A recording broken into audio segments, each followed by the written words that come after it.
para ver? Voy a aumentar un poquitito más.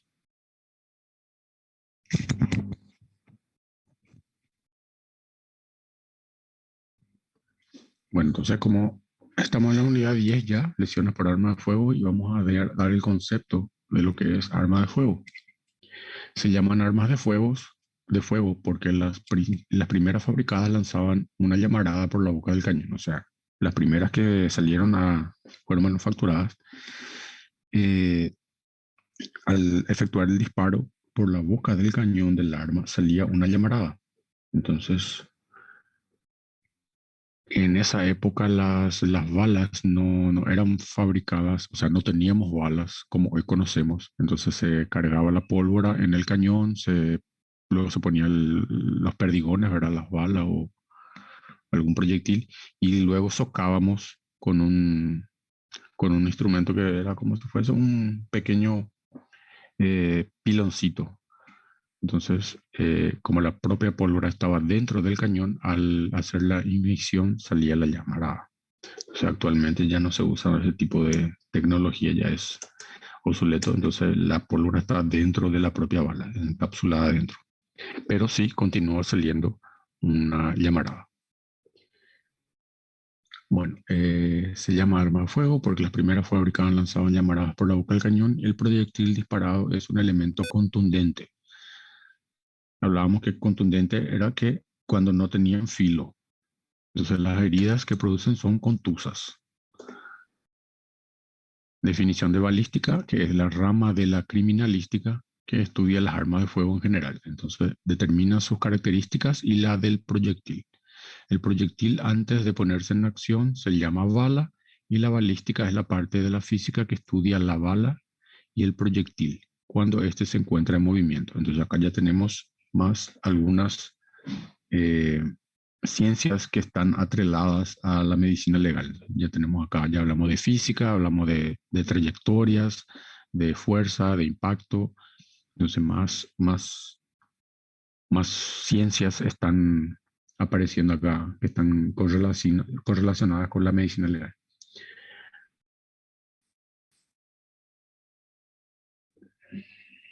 Los agentes que salen del ánima del cañón al dispararse son el proyectil y los residuos de la combustión de la pólvora. Entonces, como le dije, la pólvora al explotar, porque es un explosivo, produce residuos, y esos residuos salen por la boca del cañón, y dependiendo de la distancia en la que se realiza el disparo, eh, también aciertan al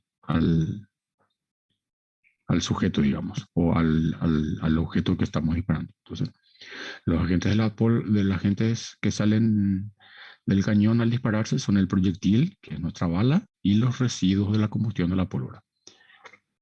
La balística externa estudia el proyectil en su desplazamiento en la atmósfera, y la balística de efecto estudia el impacto del proyectil en el cuerpo.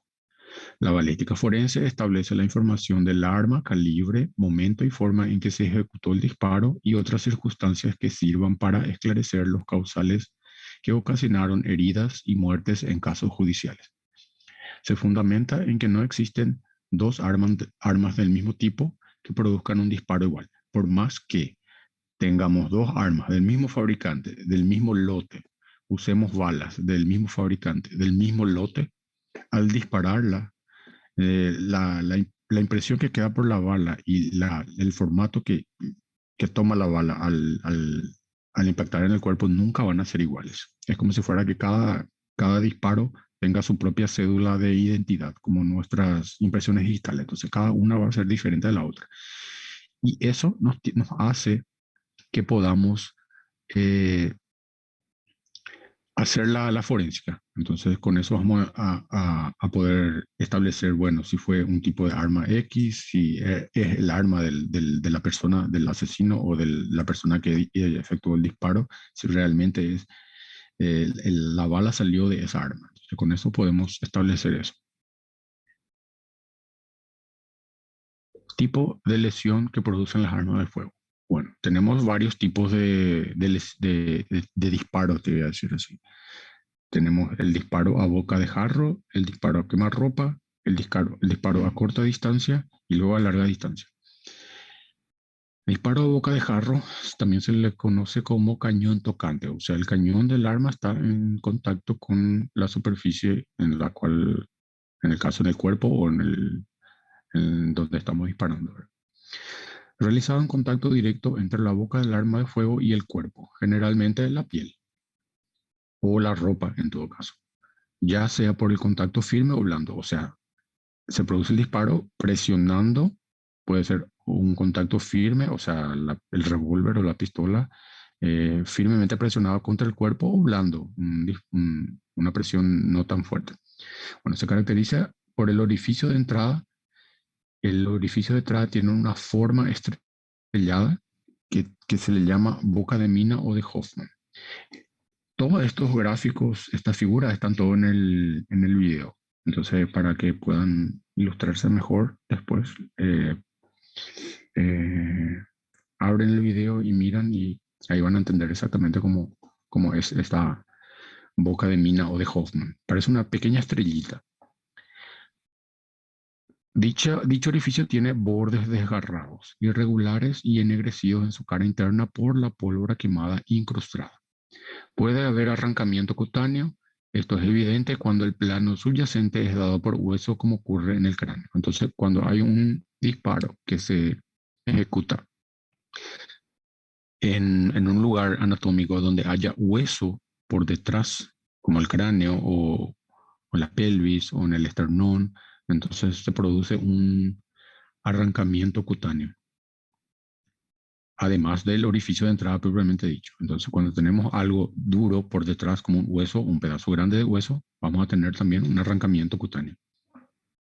Por efecto de los gases, hay lesiones muy destructivas en los tejidos internos, con disecación de los mismos, que se encuentran manchados de negro de humo.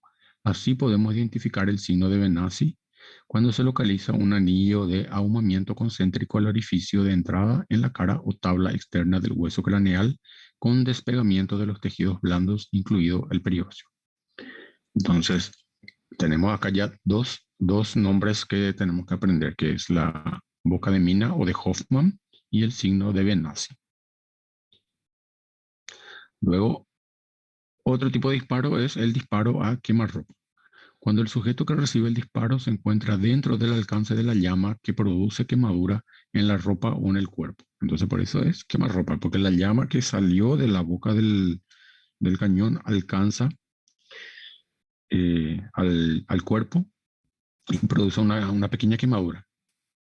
Entonces, la distancia se encuentra dentro del alcance de la llama, que es de 5 a 15 centímetros. No supera los 30 centímetros. El tatuaje que deja es un tatuaje denso con granos de pólvora incrustados en la piel y partículas metálicas dentro y fuera de la herida. Entonces, esas partículas metálicas son las que se desprenden del interior del cañón mismo y de la bala, de la fricción que producen. Disparo a corta distancia es otra categoría de disparo. Es el realizado a una distancia mayor que a quemarropa.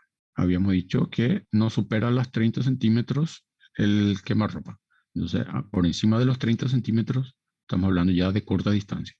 Estando dentro del alcance de las partículas incandescentes de la pólvora, que forma también un tatuaje. La distancia aproximada va de los 30 a 50 centímetros. Entonces, acá nos vamos cada vez alejando más de la piel.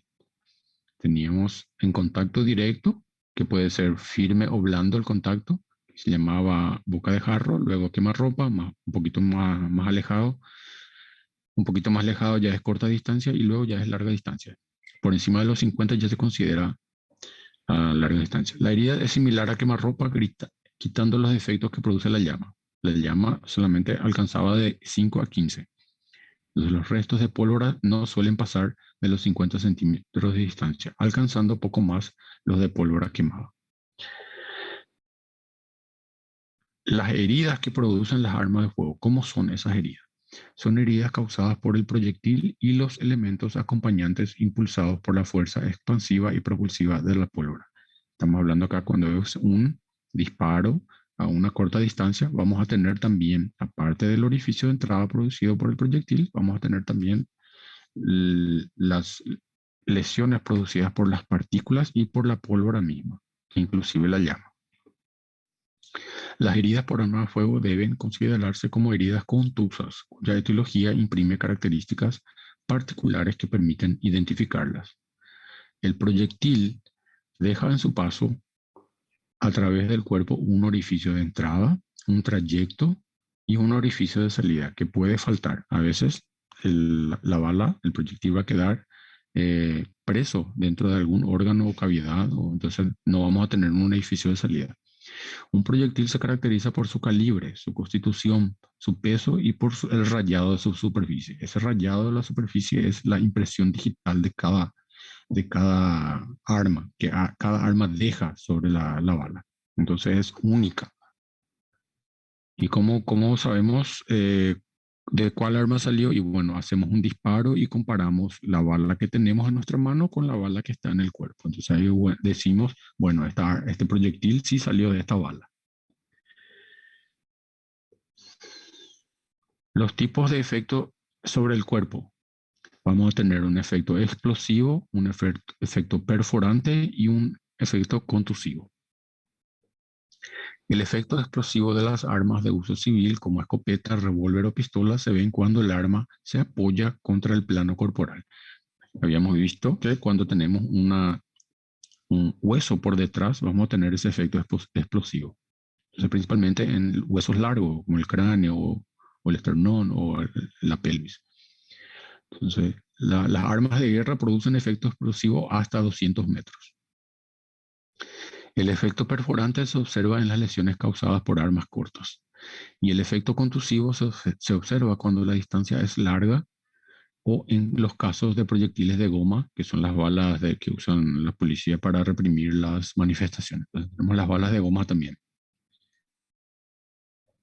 Vamos a tener lesiones vasculares. Cuando se producen heridas por arma de fuego, es muy importante la valoración de la integridad vascular con el fin de determinar lesiones que requieren reparación inmediata. Entonces vamos a tener ruptura de vasos, ruptura de órganos, el corazón mismo, vamos a tener perforación, ya sea en los ventrículos, en aurículas.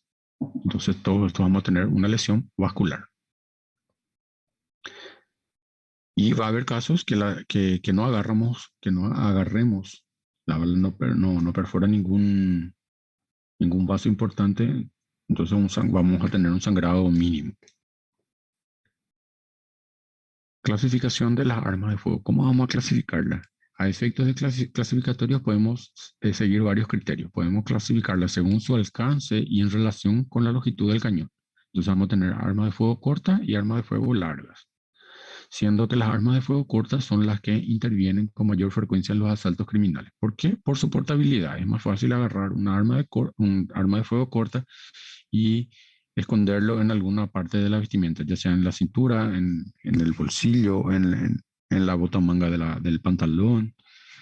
Si es una arma de fuego larga, es más difícil esconderla. Entonces, los criminales prefieren, principalmente los asaltantes y los que cometen robos, armas de fuego cortas. Son las que intervienen con mayor frecuencia en los asaltos criminales, entre ellas figuran las pistolas ordinarias, revólveres, pistolas automáticas, pistolas ametralladoras. Bueno, ¿cuál es la diferencia entre pistola y revólver? El revólver tiene un magazine de seis o más balas, es un tambor giratorio. Entonces, normalmente se carga de una a una la bala. Y la pistola tiene un magazine que es como si fuera un cartucho. La diferencia entre revólver y pistola es esa. Armas de fuego largas. Se utilizan para la caza y con fines de guerra. Entre ellas figuran las escopetas de caza, fusiles, carabinas, fusiles ametralladoras, subfusiles y metralletas. La pólvora de un disparo, ¿cuánto tiempo queda impregnada en la piel? Si es en el cadáver, queda para ser. En cuanto dura el cadáver, ¿verdad? Si es que no se descompone. En la persona viva, a medida que va renovándose la piel, va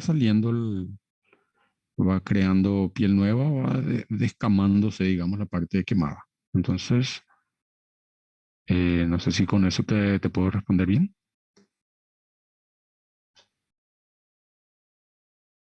Dale. Bueno, Se le dice tatuaje porque se queda normalmente de color negro, ¿verdad? La pólvora ya tenemos que es negra y es como si fuera un hollín. Entonces se queda impregnado esas. El tatuaje no es más que poner pigmento bajo la piel. Entonces la misma cosa pasa con el disparo. Si es a distancia suficiente para que lleguen esas partículas de hollín, de humo, de suciedad, inclusive metálicas, quedan impregnadas en la piel y dependiendo a una distancia más o menos profunda, ¿verdad? Entonces la piel va renovándose. A medida que va renovándose, va descamándose, digamos. Y según otra clasificación sería según la carga que dispara. Vamos a tener armas de proyectiles múltiples y armas de proyectil único. Ya les voy a explicar mejor hablamos de proyectiles múltiples.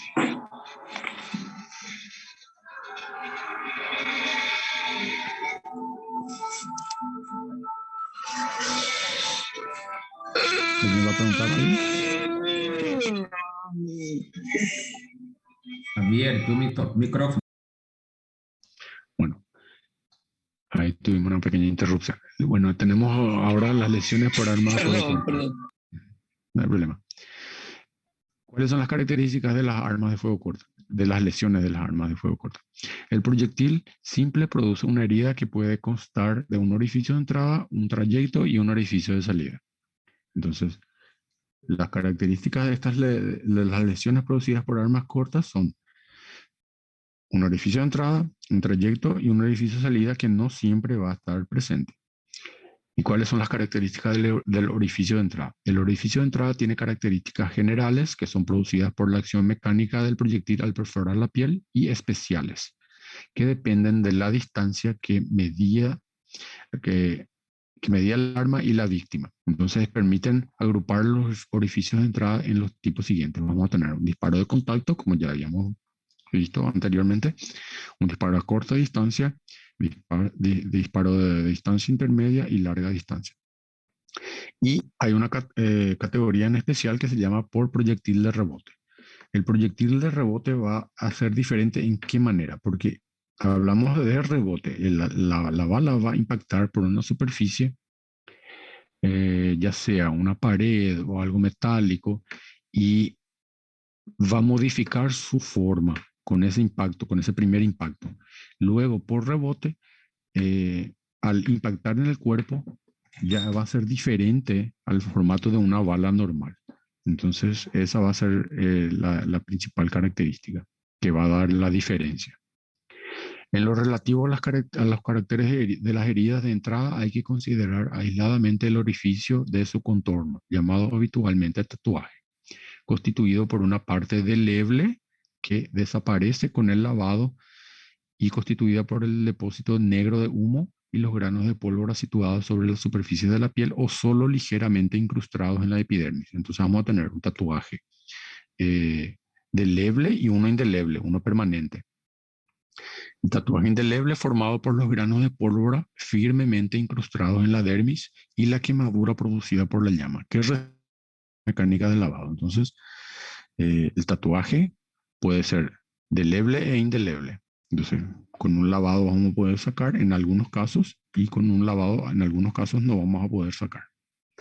El orificio propiamente dicho es circular cuando el proyectil íntegro incide perpendicularmente sobre la piel y alargado cuando lo hace en dirección oblicua.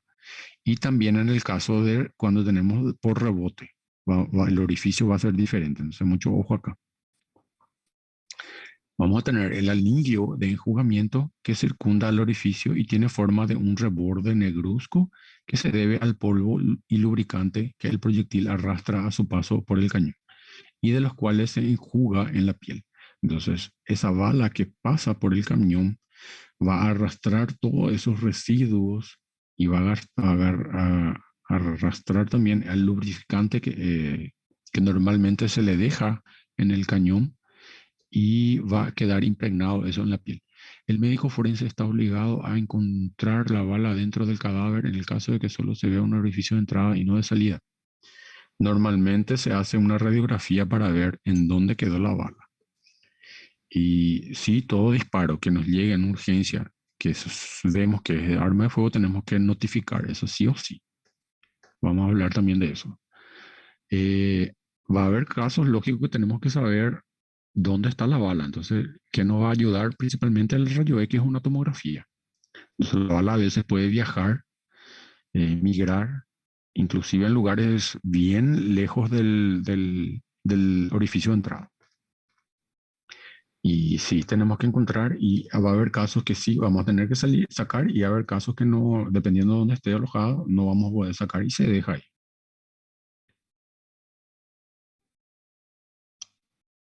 Bueno, ¿dónde nos quedamos? Puede estar ausente cuando atraviesa, bueno, el anillo de enjugamiento que circula en el edificio tiene forma de un reborde negruzco que se debe al polvo y al lubricante que el proyectil arrastra a su paso por el cañón y de los cuales se enjuga en la piel. Entonces, nos dice también que puede estar ausente cuando ha atravesado ropas u otro elemento corporal donde se limpió antes de perforar la piel. Entonces, si tenemos, por ejemplo, una ropa que es lo bastante gruesa, como un saco de invierno, por ejemplo, o varias camadas de ropa, esa cantidad de residuos va a quedar por la ropa y no por la piel. Entonces, nuestro orificio va a estar como si fuese un orificio más limpio. Entonces, eso también nos da pistas y nos da diferenciales cuando hacemos el levante de la escena del crimen, porque puede ser casos de que, qué sé yo, se le haya sacado la ropa al cadáver o se le haya puesto otra ropa. Entonces a veces no vamos a encontrar el, el anillo de enjugamiento y nos puede dar confusión. Entonces tenemos que tener en cuenta eso, que a veces puede quedarse por la ropa. Nos puede hacer pensar, por ejemplo, que fue un disparo a una distancia mucho mayor por no tener ese anillo.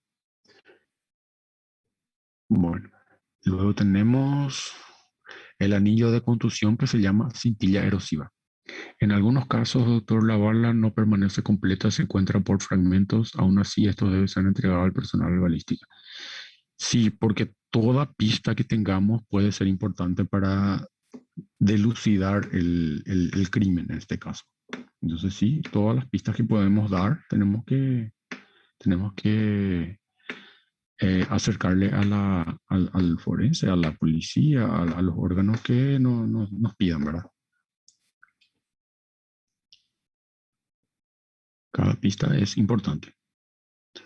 A veces una pequeña pista puede hacernos cambiar de sospechoso. ¿Se entendió? Bueno, el anillo de contusión, llamado cintilla erosiva, es la zona rojiza de piel desprovista de epidermis situado por fuera del anillo de enjugamiento. Se produce por la fricción y el calor del proyectil sobre los bordes del orificio al penetrar la piel. Entonces, aparte de ese anillo negruzco, vamos a tener también un anillo producido por piel quemada. Va a ser quemada por la fricción. Entonces, ese calor va a producir una quemadura que va a ser diferente a la quemadura misma producida por la llama. Doctor, ¿puede comentar cómo es la rutina de un médico forense?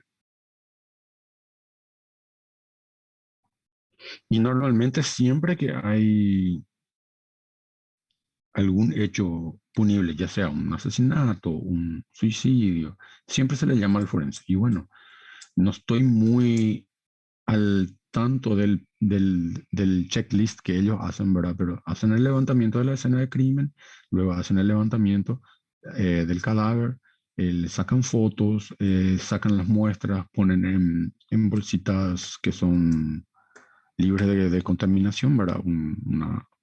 Eh, ¿Cómo se llama esa bolsita tipo Ziploc? O sea, una bolsita que pueda cerrar herméticamente para que no se degrade nada y que no esté en contacto con el exterior, ¿verdad? Entonces, para mantener lo más fiel posible la muestra. A veces se pone dentro de frascos, de tubos de ensayo, con esos tubitos que tienen tapita. Dependiendo del tamaño, o frasquitos o bolsas de plástico, lo que se utiliza. Y luego se estudia, ¿verdad? En el microscopio, se analizan, se comparan muestras, y de ahí uno se va armando el rompecabezas en el primero en la cabeza del forense va a tratar de establecer cómo fue que sucedió la escena de crimen. Inclusive se hace una reconstrucción para ver si realmente eh, las hipótesis se pueden probar en el ambiente físico, ¿verdad? Que estás reconstruyendo, para ver si concuerda con lo que los testigos dicen, y así se va armando un rompecabezas, y luego, si tenemos datos suficientes, vamos a poder llegar a la resolución de nuestros planteamientos. Si no, queda como crimen sin resolver. Por eso es muy importante que la escena del crimen siempre quede sin contaminaciones. Cuando hay, siempre se aísla, se hace un cordón para que no entren curiosos, no entren animales, y así. ¿Cómo se haría un relato de este hecho en la fiscalía? ¿Hay un orden uniforme? Sí, hay un uniforme. Hay un libro especial. Siempre que hay violencia, se escribe ahí. El médico de guardia o el que está atendiendo ahí tiene una manera y un protocolo de cómo llenar. Entonces, normalmente es un librito separado que queda eh, ahí en la urgencia mismo, ¿verdad? Entonces ahí vas contando, es como si fuera que haga una historia clínica separada. Entonces, solamente que especial que va a la policía. Entonces, ahí queda registrado ahí. Yo no presencié muchos casos más de violencia física, lo que he visto, y de lo que normalmente se ve más es acuchillamientos y demás cosas, y de armas de fuego habré visto dos, tres por ahí. Pero sí, siempre tiene un cuadernito especial, un lugar separado donde se anotan siempre que hay violencia. Y tiene la manera de llenarse, eso está, no, se le va a facilitar eso. Siempre tienen ahí una manera de... Y vas a ver los anteriores cómo se llenan, entonces más o menos no es tan complicado, pero sí tenés que detallar ricamente para que lo máximo posible de detalles quede escrito. Bueno, entonces, ¿dónde nos quedamos? ¿Cuál es la diferencia que habría entre un médico forense y la criminología forense? ¿Serían así como complementario o algo? Hay una especialización luego que se hace para los que van a ser peritos, ¿verdad? Eh, Muchas veces se comienzan luego sin ser personal médico. A veces puede ser un propio de la policía, ¿verdad? Alguien del derecho, un abogado. Lógico, dependiendo del tipo de lesión, vas a necesitar va a ser si tenés una base médica. Por ejemplo, un médico te va a saber eh, distinguir, por ejemplo, cuál lesión es mortal y cuáles no. Entonces, alguna característica especial que una persona que no es médico no va a poder saber. Pero sí, hay un curso especializado, creo que acá en Paraguay, eh, el año pasado creo que hubo dos, si mal recuerdo. Yo llegué a recibir una invitación para participar, pero no se dio. Pero es un curso separado, sí se puede hacer. Son diferentes y sí se complementan. Entonces, sí, respondiendo a tu pregunta, sí se complementan. ¿Dónde nos quedamos? El anillo de enjugamiento y el anillo de contusión juntos se constituyen el halo de Fish. Entonces, acá hay una definición que quiero que sepan. Entonces, vamos a tener ya el halo de Fish y está compuesto por anillo de enjugamiento y el anillo de contusión. Entonces, el enjugamiento era cuando quedaban los residuos de la pólvora, del lubricante, es un anillo negro, y el anillo de contusión es un anillo de piel quemada. Entonces los dos juntos constituyen el halo de Fish. Luego tenemos número. El primero era características del orificio de entrada. Ahora vamos a tener número. Número, ¿cuántos orificios vamos a tener? Generalmente es única por cada disparo. Entonces para cada disparo vamos a tener un orificio, a no ser que sea un disparo, por ejemplo, de escopeta. Si bien puede ser múltiple, como en el caso de una, en el caso, también puede ser en el caso, por ejemplo, múltiple, dos orificios, como tenemos en el caso de una mama péndula, o sea, la mama, eh, ¿Cómo se dice? Una mama que no está bien firme, que es una mama, por ejemplo, de una persona de edad, vamos a tener el proyectil va a atravesar la mama y luego va a entrar en la caja torácica. Entonces vamos a tener varios orificios. Vamos a tener un orificio de entrada, un orificio de salida en la mama, luego un orificio de entrada en la caja torácica y dependiendo si la bala tiene todavía energía suficiente, vamos a tener un orificio de salida también. Entonces acá vamos a tener varios orificios. O puede ser, por ejemplo, la mano encima del corazón y ahí vamos a tener un orificio en la mano, un orificio de salida en la mano también y un orificio de entrada en la caja torácica. Entonces, generalmente es única por cada disparo, pero hay casos que puede ser múltiples. Entonces, en el caso de una mama péndula atravesada por el disparo que alcanza al tórax, después o cuando el proyectil atraviesa en brazo antes de alcanzar el tronco o perfora sucesivamente los dos muslos o la víctima levanta su mano para detener el disparo, también pueden producirse varios orificios de entrada si la bala se fragmenta antes de alcanzar el blanco al chocar con el cuerpo duro. Entonces, también acá hablamos de rebote cuando una bala choca por un cuerpo duro puede fragmentarse y producir entonces varios orificios de entrada. Médico forense no solamente hace levantamiento de cadáver en caso de asesinato o suicidio, también puede constatar una muerte natural. Y el objetivo es justamente, si es una muerte natural, tenemos que, ya no tiene tanta implicación porque si es una muerte natural no hay agentes externos, digamos, ni terceros. Entonces, sí tendríamos que saber si realmente fue una muerte natural, si fue un asesinato o un suicidio.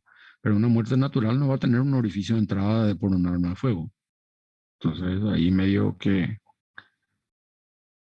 en el caso de que sí sea producida por la propia persona, va a ser un suicidio, no un asesinato. ¿Se entendió? Bueno, luego tenemos la forma del orificio. Entonces la forma es generalmente redondeada u oval. Les había dicho que cuando el proyectil penetra perpendicularmente a la piel va a ser redondeado. Y si nos agarra de raspón o en un ángulo no perpendicular, vamos a producir un orificio más o menos ovalado o alargado inclusive. En el vivo es excepcional que sea totalmente circular, pues siempre hay una deformación conforme a la dirección de las fibras de la región, como ocurre en las heridas punzantes. Entonces tenemos esas líneas de tensión en la piel que también van a influir dependiendo de qué lugar anatómico estemos disparando.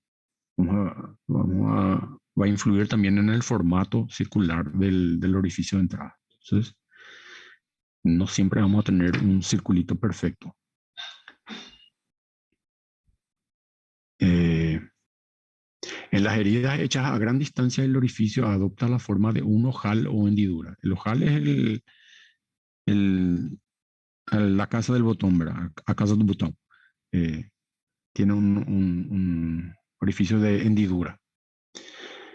Ojal o hendidura lineal que recuerda muy próximamente las heridas por instrumentos punzantes o cortopunzantes. Entonces, vamos a tener o circulares o ovales o en forma de hendiduras si son disparos realizados a larga distancia. Por el contrario, en los disparos realizados a corta distancia, la forma de la herida presenta un aspecto desgarrado como de estrella debido a la acción de los gases que se difunden con violencia bajo la piel. Entonces, ahí tenemos el efecto explosivo. Entonces, cuando es a muy corta distancia, esa cantidad de gases que sale, que mueve el proyectil y que se produce por la expansión, la onda de expansión también va a producir ese efecto explosivo bajo la piel y va a ser de adentro hacia afuera, principalmente cuando tenemos hueso por detrás. Entonces vamos a tener una pequeña explosión y eso va a producir un desgarro de la piel y va a producir un orificio de entrada con forma desgarrada con puntas pareciendo una estrella.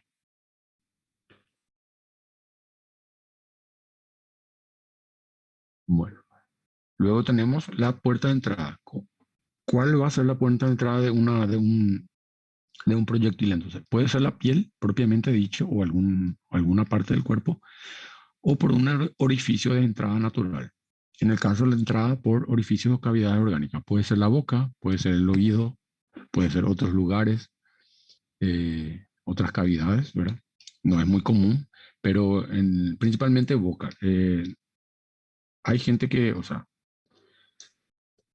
no es una, bueno, si quieres realmente que el suicidio sea 100% eficaz, lo ideal sería poner la boca del revólver, del cañón, por dentro de la boca, porque ahí tenés la seguridad que la bala va a atravesar toda la base del cráneo y sí o sí va a acertar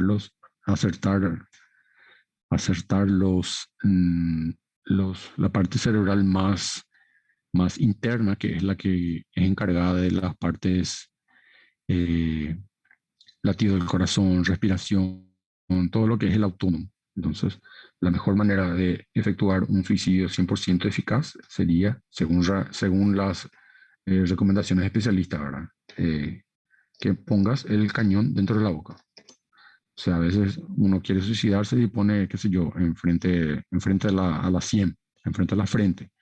Ese hueso es muy duro, a veces la bala queda incrustada en alguna cavidad. Tenemos los senos paranasales, tenemos los senos nasales, varias cavidades adentro de nuestro cráneo, ¿verdad? Entonces a veces la bala queda incrustada, a veces rebota por el hueso que se va a otro lado y la persona no muere y queda totalmente discapacitada.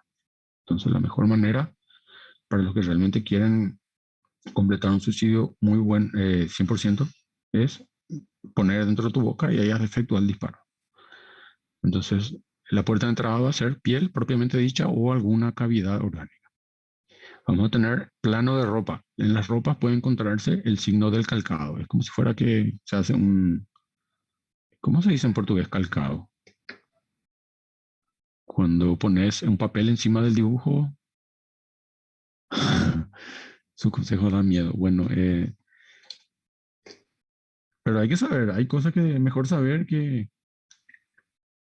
no le estoy incentivando a nadie a nada, ¿verdad? Pero la información siempre hay que pasar. Justamente esa es una manera para que ustedes no hagan. Bueno, puerta calcado, nos quedamos. ¿Cómo se dice calcado en portugués? Cuando ponemos el papel debajo del dibujo y ahí dibujamos por encima. Entonces vamos calcando. No sé si tiene otra palabra en portugués en especial. El signo del calcado, entonces, se observa cuando el disparo se efectuó sobre la ropa de trama laxa, o sea, una ropa, digamos, una ropa que sea de renda, de tul, algo así. Entonces, en este caso, el humo reproduce la trama sobre otro plano profundo. Digamos, tengamos una camisa blanca y por encima tenemos un suéter que es de crochet o algo así, de un tejido más laxo. Entonces, al efectuarse el disparo, se va a producir el calcado de la trama del tejido que está por encima de la camisa blanca. Entonces, en la camisa blanca, si miramos, vamos a mirar el mismo dibujo de la trama del tejido. Entonces, por eso se llama calcado, se queda calcado el dibujo. El humo reproduce la trama sobre otro plano profundo de ropa o inclusive sobre la misma piel. Entonces, sobre la piel también puede quedar calcado la trama del tejido que está por encima. Luego tenemos el signo del deshilachamiento crucial. O sea, se deshila, ¿cómo se dice? En portugués. Se rompen los hilos y se produce es como si fuera un agujero en la ropa, pero ese agujero tiene formato de cruz. Se hace en la ropa y tiene los bordes ennegrecidos. Entonces ese se llama el signo del deshilachamiento crucial. Crucial porque tiene formato de cruz. Luego tenemos el signo de la escarapela, que consiste en dos anillos concéntricos de humo en la ropa alrededor de la perforación de entrada. Es como si fuera que sea el signo, el halo de Fish, pero en la ropa. Entonces se le conoce como el signo de la escarapela. Luego tenemos las características del plano corporal. Desmancha, exactamente, desmancha. Plano corporal. Cuando el disparo es a bocajarro, o sea, el cañón tocante, estamos en contacto con la piel, se realiza en contacto directo entre la boca de fuego del arma y el cuerpo, el orificio de entrada tiene una forma estrellada que se le conoce como boca de mina, como ya hablamos anteriormente, con el borde desgarrado, ennegrecido en su cara interna por la pólvora quemada incrustada. Luego puede haber arrancamiento cutáneo por el efecto explosivo, y esto es evidente cuando el plano subyacente es dado por hueso, o sea, cuando tenemos hueso por detrás, cuando, como ocurre en el cráneo principalmente, huesos planos y largos. Entonces vamos a tener esas características en el plano corporal. Luego tenemos las características del orificio de salida. Es de interés secundario debido a que no tiene características propias. Entonces no va a ser, no tiene, nunca va a ser igual. Entonces no tiene características propias a no ser que es un orificio de salida. Entonces una de sus características es su forma irregular, borde evertido, o sea, hacia afuera, y ausencia de anillo de Fish y tatuaje, porque el anillo de Fish y tatuaje queda en el orificio de entrada. Entonces la bala ya sale limpia de suciedades. Lesiones por arma de fuego largas.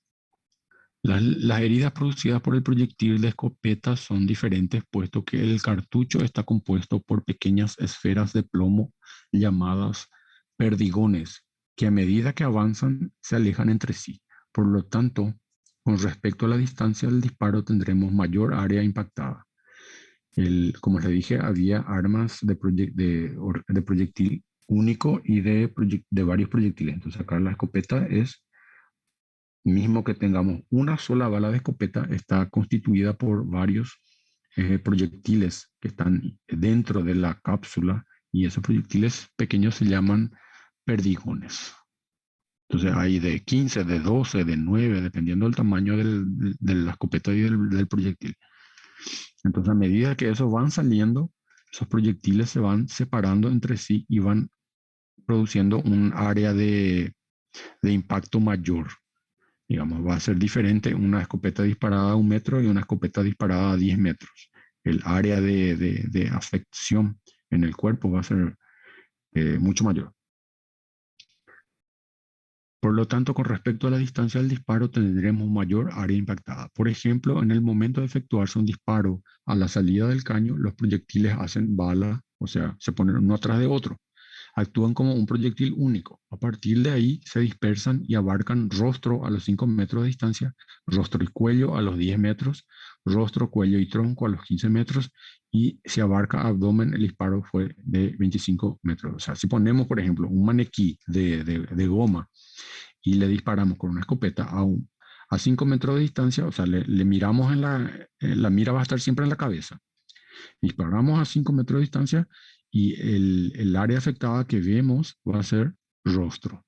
Si esta afecta rostro y cuello, si nos ponemos a 10 metros vamos a afectar y continuamos mirando la cara.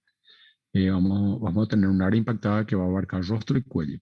Si nos separamos más, 15 metros, continuamos mirando en el rostro. Vamos a tener rostro, cuello, tronco. Y si nos separamos hasta 25 metros, va inclusive a agarrar abdomen. Escopeta es aquella arma que los seguranzas usan. Sí, exactamente. Hay escopetas de caño corto y de caño largo. Normalmente son de caño corto los que tienen la seguridad. Algo notable también, normalmente acá es común ver en los comercios siempre un seguridad. En Brasil es raro ver, a no ser que sea una agencia de banco o algo por el estilo. Acá en cualquier comercio te puede tener un seguridad. Algo raro, o sea, único acá de Paraguay, no sé. Vamos a ver, ¿dónde nos quedamos? Bueno, entonces cuando abarca, nos ponemos a 15 metros de distancia y disparamos con una escopeta, vamos a tener afección en rostro, cuello, tronco, inclusive abdomen, a los 25 metros. Todas estas figuras están todo en el video, por eso quiero que después, cuando tengan más tiempo, inclusive hoy mismo pueden ver otra vez el video y ahí van viendo todo con las figuras. Le puse todo como si fuera un slide, digamos. Bueno, las heridas producidas por armas de caño largo, fusiles, rifles, metralletas, cuyos proyectiles ultrapasan la velocidad del sonido. La velocidad del sonido en el aire es 340 metros por segundo. Entonces, cuando ese proyectil, hay armas que producen, que ultrapasan la velocidad del sonido. Entonces, Las heridas producidas por armas de caño largo normalmente son las que ultrapasan la velocidad del sonido, que es de 340 metros por segundo. Entonces, esas, aparte del daño normal que produciría un proyectil, provocan daños mayores, ya que el paso del proyectil a través de los tejidos producen una onda de compresión por delante de la herida, una onda de compresión por delante de la herida contusa del trayecto, onda que se propaga a la velocidad del sonido en el agua. O sea, cuando la bala toca el cuerpo es 60% líquido, entonces digamos que estamos hablando de un medio acuoso. Entonces la velocidad del sonido en un medio líquido es 1500 metros por segundo. Entonces va a producir un impacto, una onda de choque que inclusive va a ser más rápido que la bala.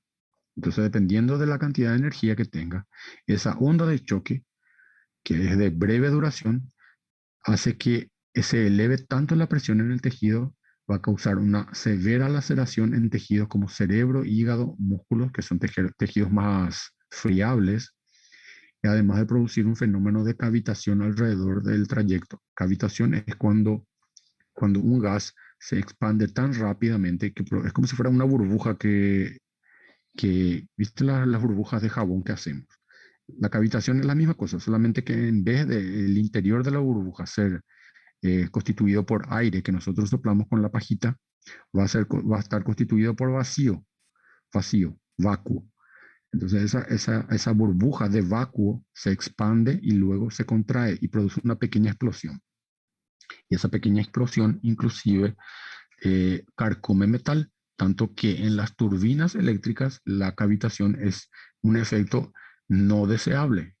Después de tantos años acá en Itaipu, por ejemplo, cada 10 años, no sé, cada cuántos años se hace una manutención y se cambia la hélice de la turbina justamente porque está por el efecto de la cavitación. La cavitación es tan fuerte, digamos, esa pequeña burbujita que se produce por el movimiento rápido del líquido, va produciendo una cavitación y va carcomiendo la turbina. Entonces, imagínense en el cuerpo eso. Entonces, aparte del, del orificio de entrada, vamos a tener la onda de choque que va a, todo lo que sea tejido más friable va a dilacerar. Vamos a tener otra vez la cavitación. Si es en una zona, por ejemplo, en el corazón, está lleno de sangre. Entonces es un medio totalmente líquido. Entonces ahí va a producir cavitación. Entonces va a producir más daño otra vez. Entonces además se produce un fenómeno de cavitación alrededor del trayecto de 30 a 40 veces el diámetro del proyectil. Entonces esto se manifiesta por un orificio de entrada en forma muy irregular, fracturas comminutas, evisceración y en ocasiones hasta licuefacción de órganos internos. Entonces imagínense el daño que produce una bala de alto impacto, de alta velocidad. Antes de los referendos del desarmamiento era igual el Paraguay. Hubo un referendo, consulta pública, la población de Brasil votó para mantener las armas, pero el gobierno mismo con el de... Sí, me acuerdo yo que hubo ese referéndum y creo que el 60% de la población quería la tenencia de arma, no el porte, ¿verdad? La tenencia de arma, pero no se hizo caso. Yo me acuerdo que no se hizo caso y hasta ahora se está luchando para que la gente pueda tener arma en casa para defenderse. Acá es común, o sea, mucha gente tiene, no sé, la verdad no sé si, si se hizo no recuerdo de haberse hecho ningún referéndum. En Brasil sí recuerdo, yo vivía en Brasil en esa época y me recuerdo muy bien de eso. Yo soy pro armas, para tener dentro de casa soy a favor. Entonces, no sé. ¿Dónde nos quedamos? Esto se manifiesta por un edificio de entrada de forma muy irregular, fracturas comminutas. Las fracturas comminutas son cuando tenemos pedazos de huesos. Entonces, se crudica el hueso y tenemos las llamadas comminutas. Vamos a tener evisceración, o sea, órganos que salen hacia afuera, en ocasiones hasta licuefacción de órganos internos. Entonces, todo eso es producido por la onda de choque y por la cavitación. Entonces, el orificio de salida suele también ser mayor que el orificio de entrada obvio, ¿verdad? Porque de dentro para afuera va a producir un orificio totalmente irregular, va a ser evertido, entonces va a ser con seguridad mayor que el del orificio de entrada. A no ser que en el caso de que haya el efecto explosivo, pero ahí ya es cuando tenés el cañón del arma en contacto con el cuerpo, el orificio de entrada. Ahí lo que me preguntaron hace rato, ¿cómo vamos a encontrar la bala? Tenemos los estudios radiológicos y tienen los siguientes objetivos. Determinar la existencia de proyectil o sus fragmentos. Entonces, para saber si realmente hubo una bala o fragmentos que están dentro, se hace un rayo X. Y ahí con eso vamos a encontrar. Determinar su localización, saber dónde está el proyectil. Para eso nos sirve el estudio radiológico también. Recobrar fragmentos que hayan quedado en los tejidos cuando salió la masa principal del proyectil. O sea, sacamos la bala y ahí miramos y a nuestra bala le falta un pedazo. Entonces, ¿dónde está ese pedazo? Y hacemos un rayo X y ahí vemos dónde quedó el pedazo. Identificar el tipo de proyectil no siempre es posible, pero sí, en la mayoría de los casos podemos, por ejemplo, saber si es un proyectil de un arma corta, de un arma larga, si es un calibre menor o mayor, entonces por un rayo X podemos sí identificar por lo menos el tamaño. Podemos también documentar el trayecto seguido por el proyectil, teniendo en cuenta que a veces el proyectil penetra en una víscera hueca, por ejemplo en el estómago, y su trayecto se ve interrumpido. El peristaltismo activo puede transportarlo a otro lugar. Lo mismo puede ocurrir al penetrar la aorta y transportarlo por el torrente sanguíneo. Entonces, la bala a veces camina, migra por dentro, dependiendo de dónde impactó, puede moverse inclusive a lugares muy alejados del orificio de entrada. Entonces, documentar el trayecto nos va a servir un rayo X para documentar este trayecto. Facilitar la recuperación, lógico, si sabemos dónde está la bala, dónde está alojada, nos va a facilitar su recuperación, ¿verdad? A veces es útil para determinar el calibre de la bala, especialmente en pacientes vivos cuando la extracción del proyectil no está indicada. Imagínense una bala que está alojada en la calota craneana. Entonces a veces no podemos sacar, pero con el rayo X podemos saber qué calibre fue y por medio del calibre podemos saber qué tipo de arma por lo menos fue la utilizada, y a veces si es el arma que está en el poder del sospechoso, vamos a poder tener una fuerte evidencia de que fue el sospechoso realmente el que realizó el disparo. Entonces el tamaño del proyectil en la placa radiográfica está relacionado con la distancia de la tomada, y el calibre exacto es mera especulación, pero sí nos da datos que pueden sostener esta afirmación. Esta determinación la debe dar un experto en balística. Entonces acá ya va a tener que entrar un experto en balística, auxiliarle al radiólogo, le va a decir, bueno, necesito que tome la placa a tal distancia para que nuestra imagen sea fiel al tamaño de un arma de ese tipo. En caso de muerte de bala perdida, se llegará a ignorar el caso. ¿Y cómo vas a saber que fue una bala perdida? Entonces tenés que saber si realmente fue bala perdida o si fue rebote. Entonces eh, hay que saber si realmente fue. En el caso de una bala perdida sería un accidente, ¿verdad? No, causa natural no va a ser. Pero tenés que descartar que realmente no fue un homicidio. Y ahí entra la criminalística, ¿verdad? Vamos a hacer la reconstrucción de la escena del crimen, vamos a ver los ángulos de entrada, la persona si estaba sentada, acostada, parada, vamos a hacer toda esa reconstrucción y vamos a ver si realmente concuerda con la hipótesis de que sea una bala perdida, digamos que en presencia de testigos. ¿Cómo no entendí?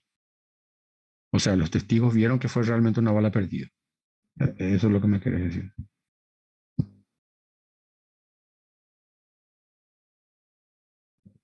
Y bueno, ahí vamos a tener la seguridad de que sí, realmente fue por bala perdida.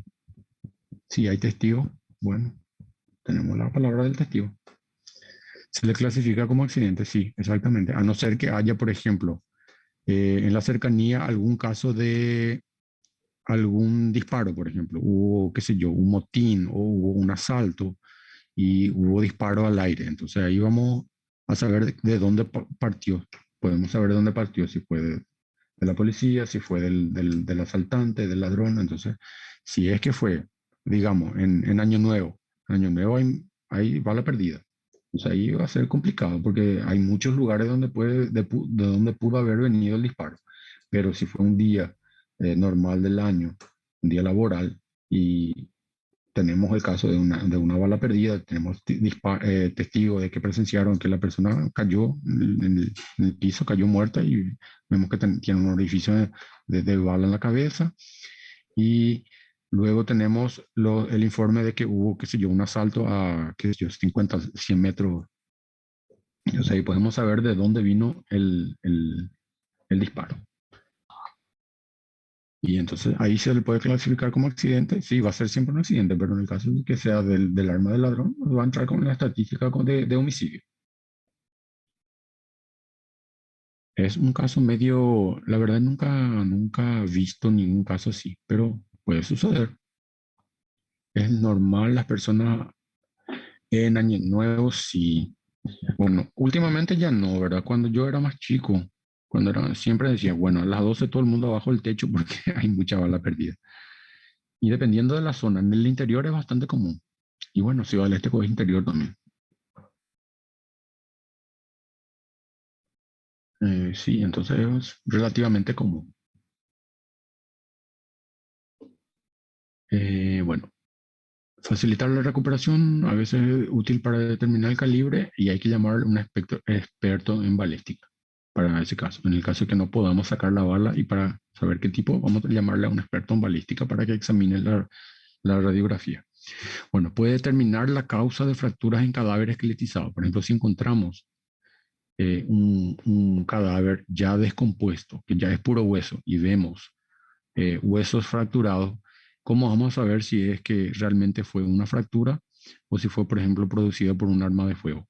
Entonces, para determinar la causa de fracturas en cadáveres esqueletizados, al diferenciar si esta fue debida a golpe o a efecto de bala, en este último caso puede observarse depósito de metal en el hueso. Entonces, al hacer una radiografía, vamos a ver esos depósitos de metales en el hueso. Entonces, para eso también nos sirve la radiografía en la parte forense.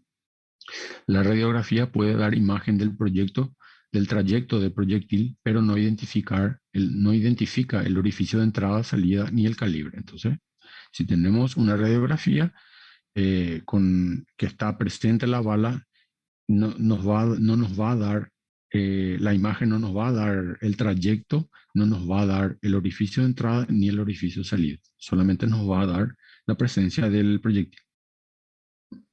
El disparo por escopeta puede revelar el patrón de tiro, especialmente en cadáver descompuesto. Puede determinar la distancia mediante la rosa de dispersión de los balines. Rosa de dispersión se le llama al patrón que deja el disparo producido por una escopeta. Si es a menor distancia, esa rosa va a ser pequeña. Es como si fuera no sé si ustedes bien, se recuerdan la mosca, albo, que es ese círculo concéntrico, uno dentro del otro. Eso es como si fuera eso que sea la rosa de disparo. El, eh, la rosa de disparo. Puede determinar la distancia mediante la rosa de dispersión de los balines y diferenciar si el disparo fue accidental o para enmascarar como un homicidio. Por ejemplo, eh, si encontramos una persona, un cadáver ya, eh, con disparo de escopeta. Tenemos la escopeta en la mano, o sea, la persona supuestamente se suicidó con el disparo de escopeta. Ese disparo tuvo que haber sido realizado por la propia persona, lógico, es un suicidio, ¿verdad? Entonces la persona va a tener que estar atajando la escopeta, o sea, va a ser un disparo a corta distancia. Entonces la rosa de dispersión va a ser pequeña. Ahora, si encontramos un cadáver que tenga una rosa de dispersión grande, mayor, nos indica que fue un disparo a larga distancia, pero el cadáver encontramos que tiene la escopeta en su mano. Entonces, alguien le mató y trató de enmascarar como si fuera un suicidio le puso la escopeta en la mano, realizó otro disparo para que aparezca la pólvora en la mano y demás cosas, entonces para simular un suicidio, pero no es el patrón de disparo no concuerda. Entonces, para eso nos sirve también sacar esta radiografía, porque vamos a ver dónde están alojados los perdigones, dónde están alojados los balines con la radiografía. Entonces, con eso descartamos de que realmente no fue un suicidio y sí fue un homicidio. Entonces, más una utilidad de la radiografía en la parte forense. Problemas médicos legales. Obligación de la denuncia. Eso es lo que yo le dije. Siempre existe obligación de denunciar por parte del médico si éste tiene conocimiento de la existencia de una lesión causada por disparo de arma de fuego. Por eso siempre en las películas cuando se le hirió al asaltante o al asesino, qué sé yo, él nunca se va al hospital. Se va a ir a un veterinario o a alguna persona que, le, que no va a denunciar, digamos, el hecho. Entonces siempre ellos tienen luego inclusive había películas que ellos tienen luego su propio hospital, sus propios médicos, ¿verdad? Que trabajan por fuera. Había una película muy interesante que he visto la vez pasada con Jodie Foster. Justamente ella era la dueña de un hospital que era propio para asesinos, para criminales. Entonces ella comandaba un hospital propio y solamente para los asesinos era. Creo que se llama Hotel Artemis, la película. Entonces ahí tenemos la obligación de la denuncia. Siempre existe obligación de denunciar por parte del médico si éste tiene conocimiento de la existencia de una lesión causada por disparo de arma de fuego. La denuncia debe efectuarse ante las autoridades correspondientes para la identificación del autor. La descripción de la lesión debe contener la fecha, la hora del hecho, los datos de identidad del lesionado, la descripción detallada de las lesiones observadas, acciones terapéuticas y pronóstico médico legal. O sea, ustedes van a hacer como si fuera una historia clínica especial y eso va a quedar registrado en un lugar especial que va a ir a la fiscalía. Va a tener que estar la distancia a que se hizo el disparo, se utilizan los signos en la ropa, piel, hueso, vamos a ¿cómo se dice? No de certeza, pero vamos a poner nuestras impresiones, ¿verdad? Si vemos signos de las carapelas, vamos a saber que es una distancia a quemarropa. Entonces vamos a poner, bueno, se subió a una distancia de más o menos menor a 30 centímetros. Entonces, por medio de esos signos vamos a saber más o menos la distancia. Dirección del disparo. El ángulo de disparo puede deducirse de la geometría del ahumamiento. Entonces, del propio orificio. Recuerden que cuando el orificio era bien redondito, se produjo de forma perpendicular a la piel. Entonces, la misma cosa, el tatuaje del humo ese que queda.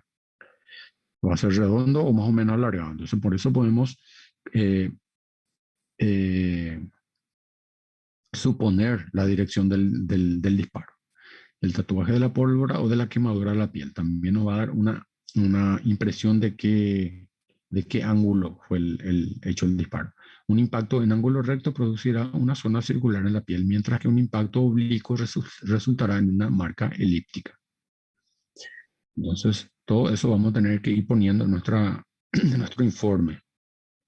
Vamos a tener que poner también la posición probable del agresor y de la víctima. Puede estimarse de la localización de la herida de entrada y del trayecto del proyectil. Entonces, vamos a ver si tuvo un orificio de entrada en la espalda. Vamos a suponer que el agresor estaba por detrás.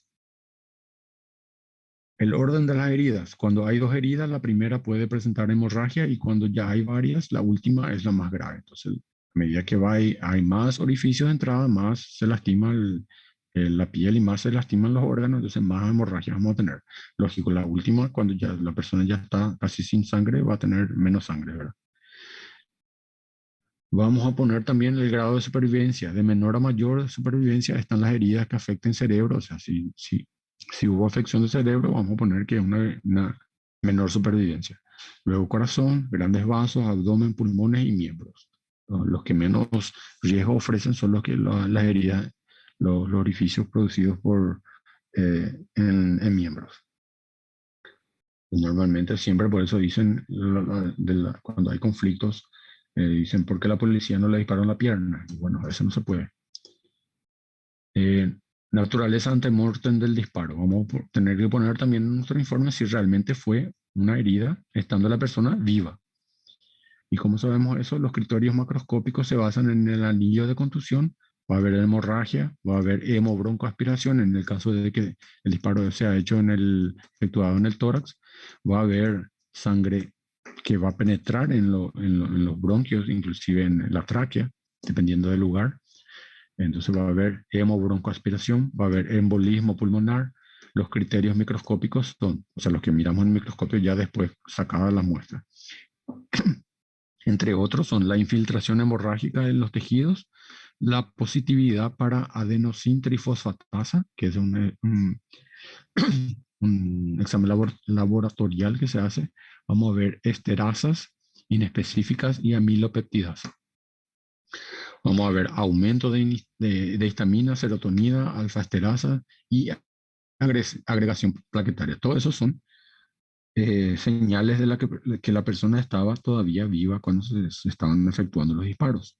Siempre que hay inflamación, siempre que hay circulación, va a haber inflamación. Entonces, todo lo que sea referente a inflamación, vamos a tener presente, estando la persona viva.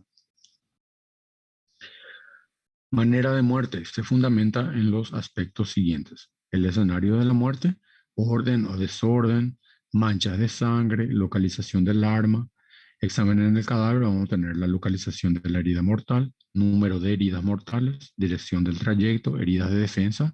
Heridas de defensa son, igual que en las armas blancas, son cuando la persona trata con su mano de, por lo menos, sacar el arma o atajar el arma instintivamente, por más que sabemos que con tu mano no vas a atajar la bala, ¿verdad? Pero instintivamente hacemos. Entonces vamos a tener heridas de defensa.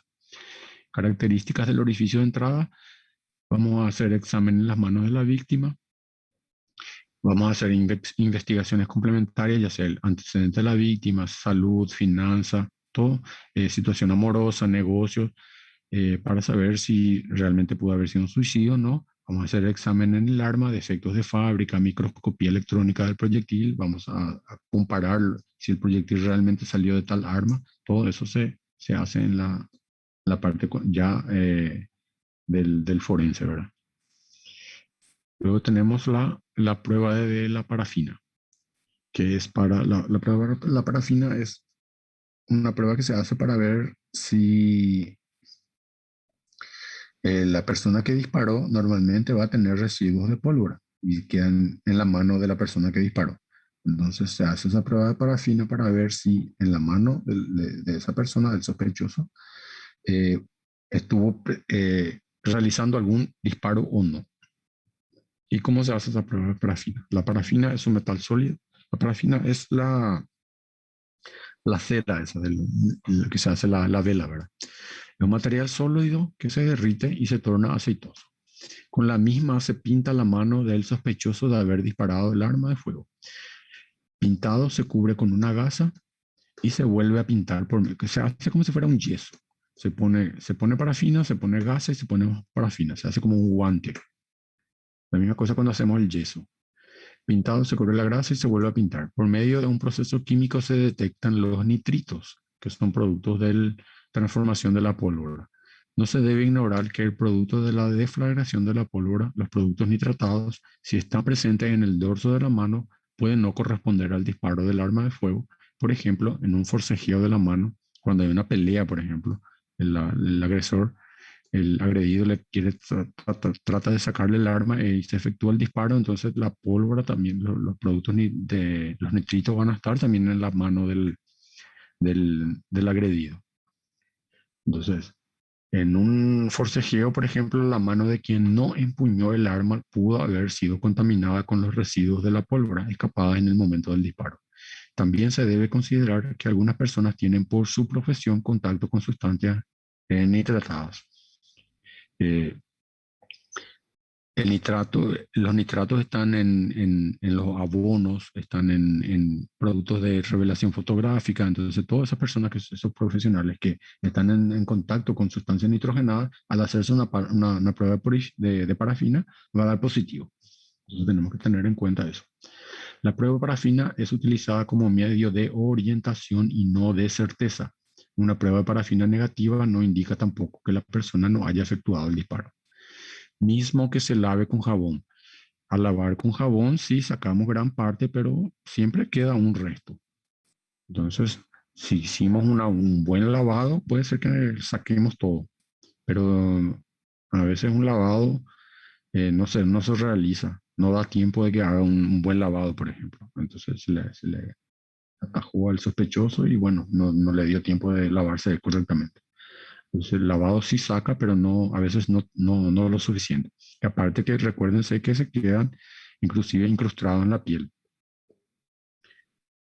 los productos de la pólvora. Entonces a veces no sale con el lavado, queda como un tatuaje.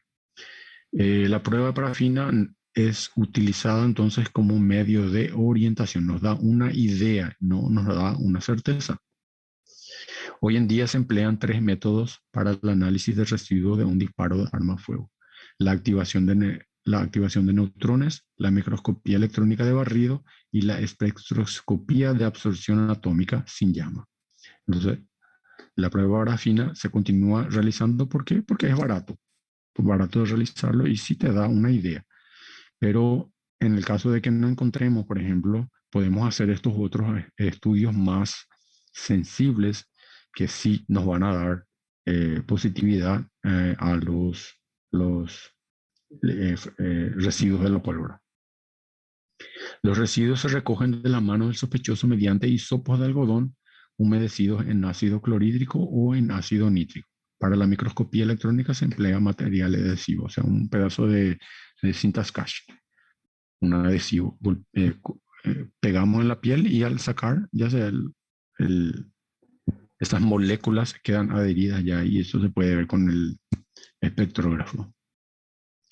Ahí con eso termina esta parte de arma de fuego y vamos a entrar en quemaduras. ¿Alguna duda o comentario?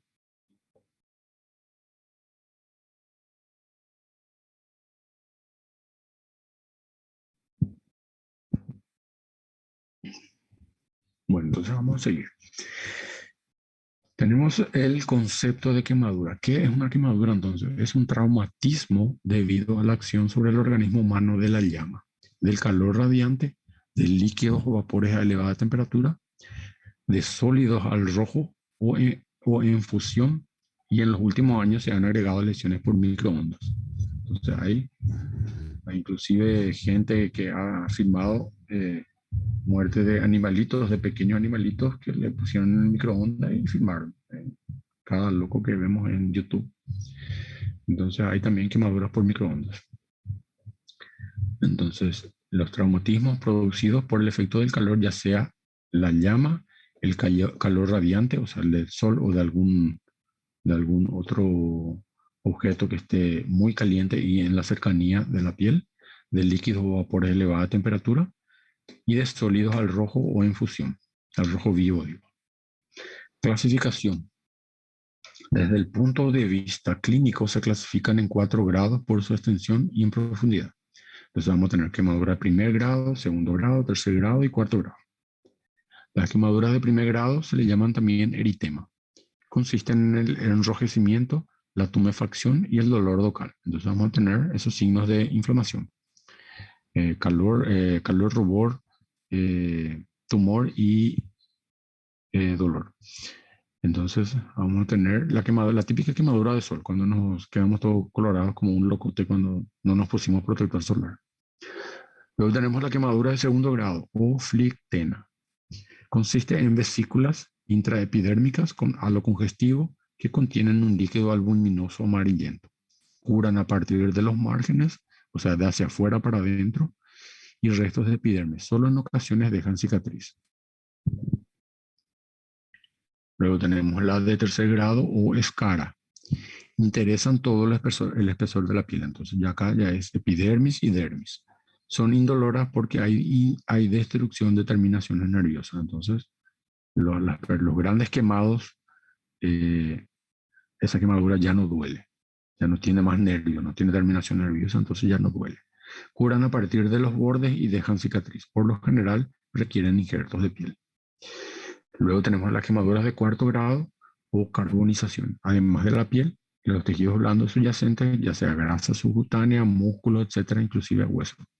Estas lesiones incluyen el hueso, a todos los cuales destruyen. Entonces es el último grado ya, quemadura de cuarto grado.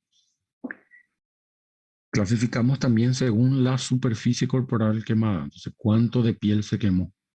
Entonces, ahí clasificamos, para calcular la superficie quemada es útil la regla de los 9. Una regla, es como si fuera un mnemónico para poder facilitarnos. Entonces, tenemos esta regla de los 9 que distribuye la superficie del cuerpo humano en los siguientes porcentajes.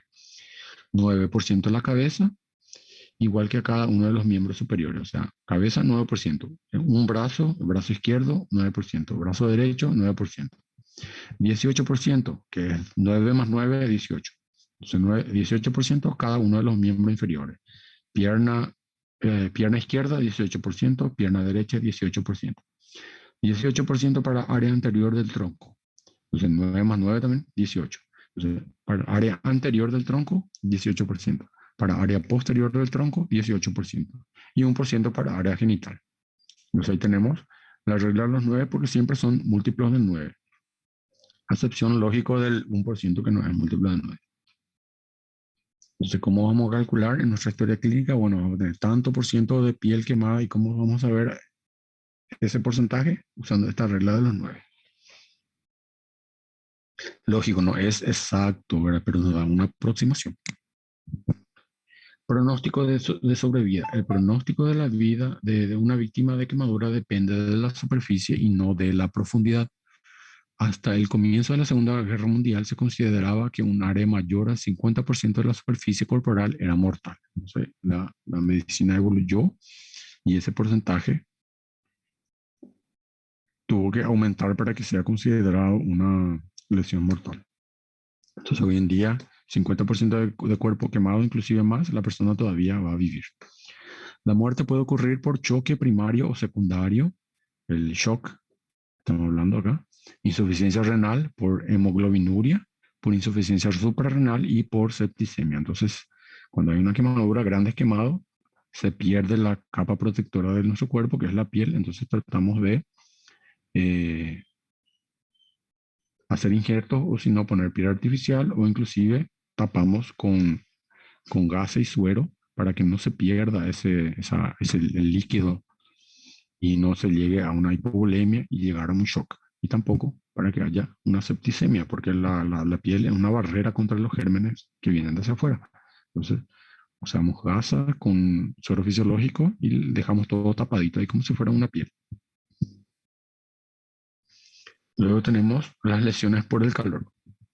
El cuerpo humano es más susceptible a la elevación que a la disminución de la temperatura. Entonces, tenemos más efectos adversos con un aumento de temperatura que una disminución. Por ejemplo, si estamos en un ambiente de 40 a 50 grados y estamos en un ambiente de, qué sé yo, menos 5 grados negativo, menos 5 grados vamos a estar relativamente bien todavía, no nos va a afectar tanto desde que estemos, lógico, abrigados, ¿verdad? Pero en el calor, con 10, 15 grados que aumente, ya la persona inclusive muere, ya sea de choque térmico o de deshidratación. Bueno, pueden tolerarse descensos de 15 grados centígrados mientras no se soportan elevaciones mayores de 5 grados. La severidad del daño se relaciona con la duración del periodo de hipotermia y hipertermia. Esta variación de temperatura acá es en relación a la corporal. Si tenemos el normal de 37 grados más 5 grados, 42 grados, ya la persona ya puede compulsionar, puede inclusive fallecer.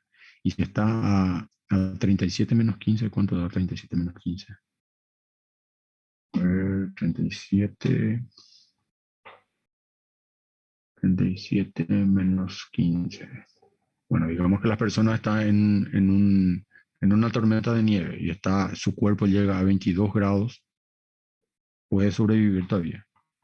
Ahora, más tiempo que una persona que esté con 43 grados. Entonces, por eso el cuerpo es más susceptible a la elevación de la temperatura que a la disminución. El mantenimiento de la temperatura corporal es el resultado de un balance entre la producción y pérdida de calor. Nuestro cuerpo produce calor. Cuando vamos quemando glucosa, vamos produciendo ATP, se produce calor en las mitocondrias y en todas las células. Ese calor es el que nos da nuestra temperatura corporal, esa quema de la glucosa. Bueno, se da entonces, nuestro balance se da entre la producción y la pérdida de calor. Cuánto producimos y cuánto perdemos. Por su parte, la producción de calor es la suma del calor generado por el metabolismo y el calor adquirido del ambiente.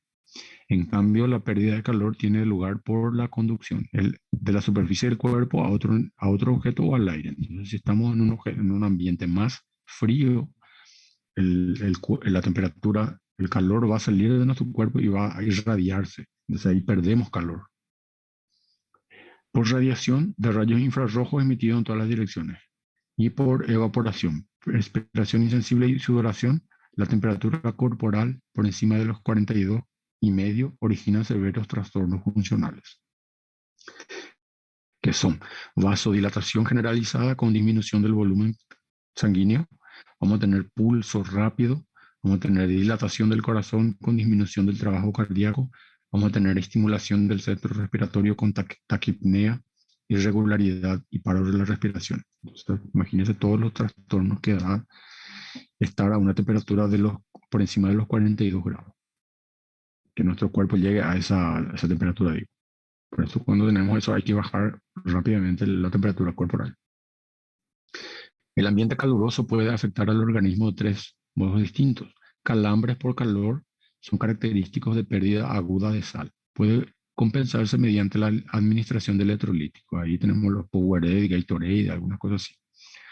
Agotamiento o postración por calor. Se manifiesta por progresiva lasitud o incapacidad para el trabajo, seguida de cefalea, vómitos, taquicardia e hipotensión. Eso es normal cuando tenemos temperaturas en los veranos muy calientes. Nosotros solamente queremos estar acostados y parece que no tenemos luego ni fuerza para nada. Entonces es agotamiento o postración por calor. Luego tenemos el golpe de calor, que tenemos dos tipos, clásico e inducido por ejercicios. Puede conducir a la muerte y se caracteriza por trastorno severo del sistema nervioso central, que es producido por el edema cerebral. Vamos a tener hiperpirexia entre 41 y 43 grados. Vamos a tener piel seca y caliente, rosada o de tonalidad ceniza. Por lo común, hay cese de la sudoración. No vamos a tener sudoración. Entonces, el golpe de calor puede ser el clásico, o sea, producido por un ambiente muy caluroso, ya sea estar en el sol o en un automóvil bajo el sol. E inducido por ejercicios. Hacemos de golpe una sesión muy fuerte de ejercicio, muy pesada de ejercicio, eso aumenta muy bruscamente la temperatura de nuestro cuerpo. El médico forense debe fundamentar su estudio en documentos hospitalarios, esto cuando estamos presenciando una muerte por calor. Entonces, el médico forense debe fundamentar su estudio en documentos hospitalarios, o sea, la historia clínica, la autopsia completa con estudio microscópico, análisis bioquímicos y toxicológicos para ver si realmente murió de calor o de otra cosa, datos conmemorativos que establezcan la relación causa-efecto entre la práctica de un deporte y el cuadro clínico que culmina con la muerte del atleta. Datos conmemorativos significa, por ejemplo, si estuvo en un día caluroso, si en un día que no estaba nublado, entonces conmemorativo se refiere a eso. No es conmemorativo de feriado.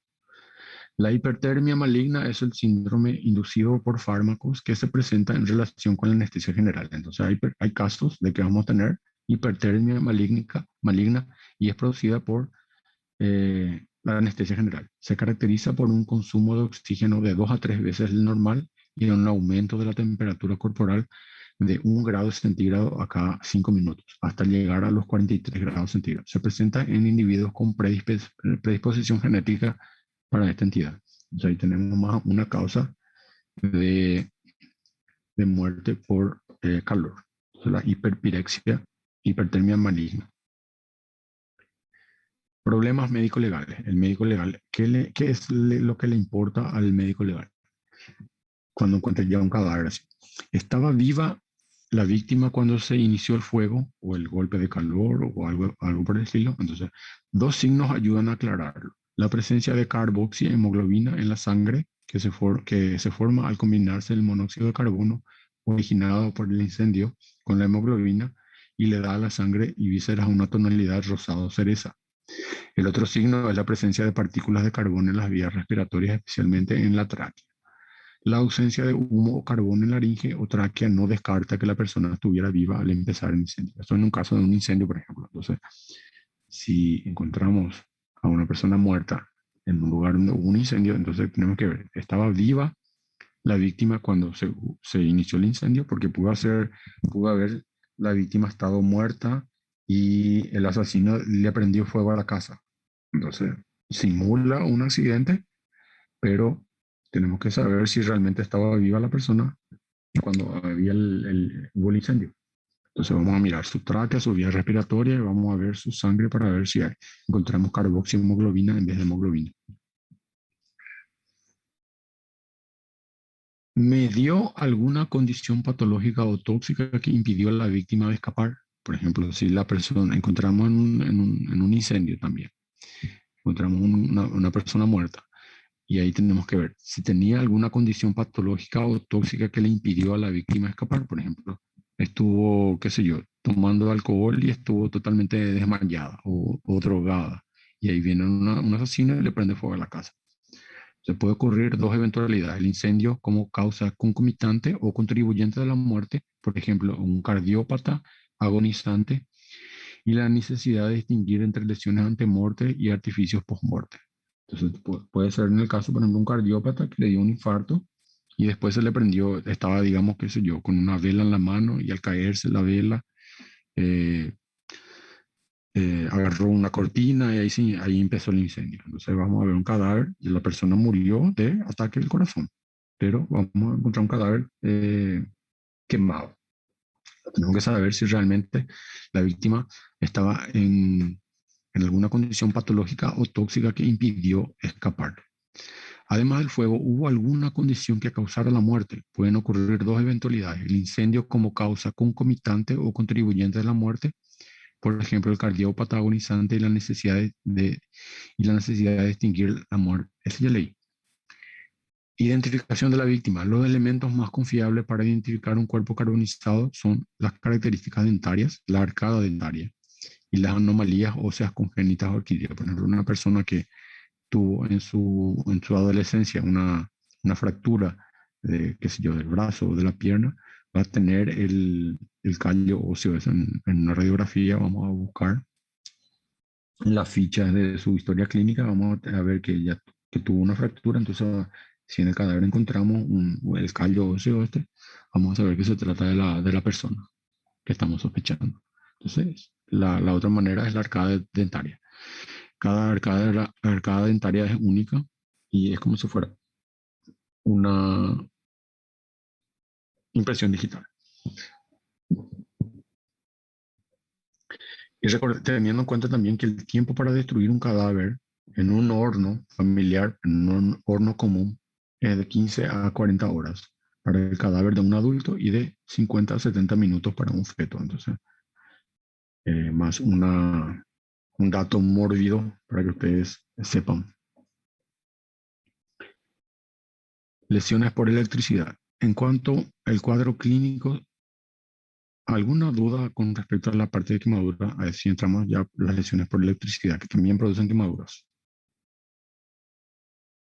El cuadro clínico del trauma por electricidad consta de efectos generales y locales. Los efectos generales, hay síntomas como la opresión torácica, reacción de pánico y sensación de muerte. Entre los signos, en la época de la peste negra, por ejemplo, donde se quemaban los cadáveres, se quemaban en el fuego por mucho más tiempo, días. Y no sabría decirte, Marcela. Eh, bueno, hacían una bala común, ¿verdad? Y le tiraban los cuerpos ahí y se les quemaba, ¿verdad? Se calcinaba. Y se quedaban en el fuego por mucho más tiempo. No sabría decirte lo normal, pienso yo, ¿verdad? Que a los cadáveres nomás ya se le quemaba, no a personas vivas. Personas vivas se quedaban hasta que murieran y después se le quemaba. Entonces, no sé si entendí bien tu pregunta. No sé si es eso exactamente lo que me preguntaste.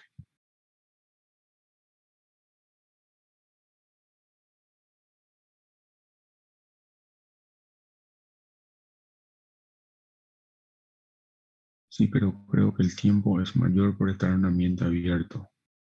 Está en la película que pasó. Ya. Esa película es The Physician, ¿verdad? Bueno, el fuego destruye todas las bacterias y demás cosas, ¿verdad? Entonces, una vez que se volvió a ceniza, ya era, ya. No sé cuánto tiempo en un horno familiar de 15 a 40 horas para destruir totalmente un cadáver. Una hoguera va a tener mayor temperatura que eso, entonces va a ser menos tiempo. No sé si con eso te respondí.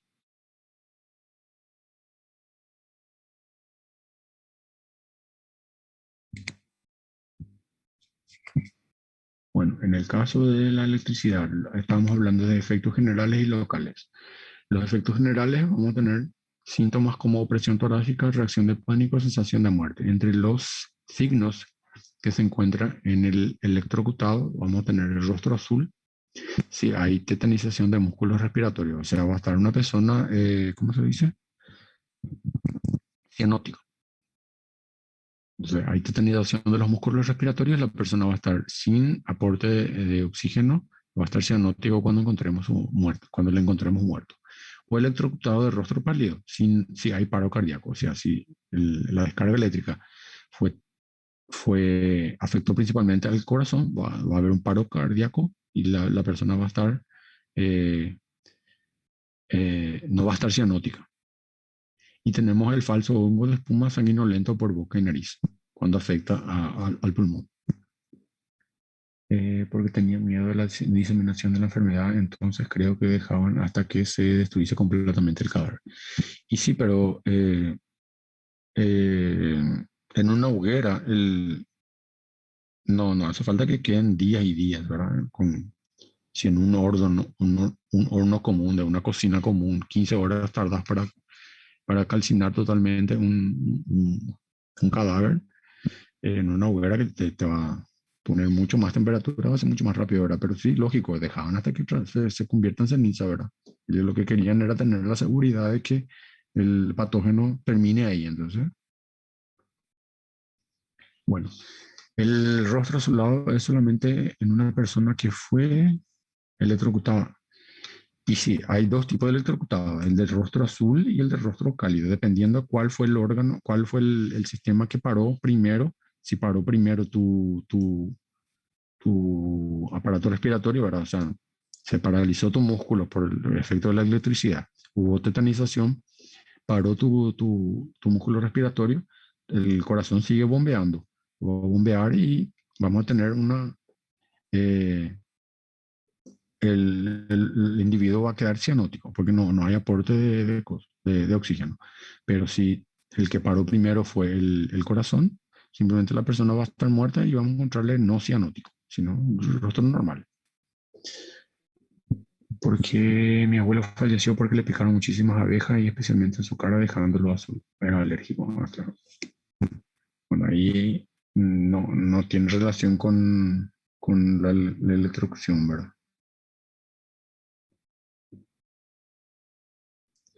Estas lesiones que estoy diciendo es lógico cuando encontramos ya un cadáver que sabemos que fue por electrocución. Entonces vamos a tener dos tipos, el electrocutado de rostro azul y el electrocutado de rostro rosado. Entonces vamos a saber cuál fue el órgano que paró primero. Dependiendo de eso vamos a poder elucidar algunas dudas que tengamos con relación a la víctima, ¿verdad? Los efectos locales son la marca de la quemadura eléctrica propiamente dicha. Entonces, sistémicos vamos a tener los efectos que les mencioné.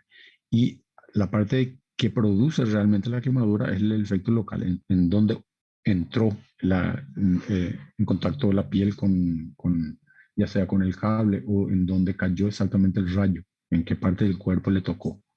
Ahí vamos a tener una quemadura. Entonces, la marca eléctrica corresponde al punto de contacto del conductor eléctrico con la víctima. La quemadura eléctrica se debe a la producción de calor por la resistencia que el conductor opone al paso de corriente. El conductor, estoy diciendo acá el cuerpo. El cuerpo, tenemos el material conductor y el no conductor. El conductor, material conductor normalmente es metal. Por eso los cables se hacen de cobre. El cuerpo humano no es buen conductor, por eso se calienta mucho con el paso de energía muy elevada, produce calor y ahí produce una quemadura. Entonces, la quemadura eléctrica se debe a la producción de calor por la resistencia que el conductor, en este caso el cuerpo humano, opone al paso de la corriente. Eso se llama efecto Joule. Fuentes de electricidad puede ser la industrial, o sea, la casera, o sea, la que tenemos del enchufe, ¿verdad? De la tomada, y la atmosférica, ya sea por los rayos, a lo cual se llama fulguración. Entonces, electrocución es cuando hablamos de electricidad producida por el hombre. Y fulguración es cuando hablamos de un rayo.